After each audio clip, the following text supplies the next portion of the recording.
নমস্কার। আমি একটি নিজের স্বরচিত গল্পকথা বলে আপনাদের শোনাচ্ছি। শুভ মাতৃদিবস। আজ 12ই মে, মাতৃদিবস। হে মাতৃদিবসে তোমার চরণে প্রণাম নিও। মা, তুমি সর্বশ্রেষ্ঠ।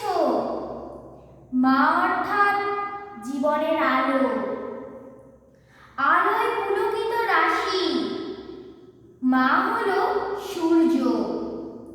সূর্যের আলোয় যেমন পৃথিবী আলোকিত হয়, সেরকম মাও সমস্ত সন্তানদের জীবন আলোকিত করে তোলে। জীবনধারার প্রত্যেকটি ভাগ, জন্ম, মৃত্যু ও বিবাহ, তা সবই মাই তৈরি করতে পারে। সূর্য থেকে যেমন গ্রহ সৃষ্টি হয় এবং বিভিন্ন গ্রহাণু সৃষ্টি হয়, সেরকম এক মাও প্রত্যেকটি সন্তানকে তার তেজে বড় করে তোলে।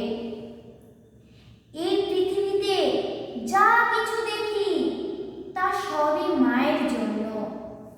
সূর্য ছিল বলেই যেমন গ্রহ তৈরি হয়েছে, সেরকম ভাবেই মা ছিল বলেই আমাদের হাত পা তৈরি হয়েছে। আমাদের শরীরে যা কিছু আছে তা মায়েরই জন্য। মা না থাকলে পুরো জীবনই অন্ধকার। মা হলো জগতের প্রাণের সৃষ্টি। মা হলো জননী, মা হলো জন্মদাত্রী। তাই আজ আমি কামনা করি যে প্রত্যেক মা যেন সুখী থাকুক, সুস্থ থাকুক, ভালো থাকুক। নমস্কার।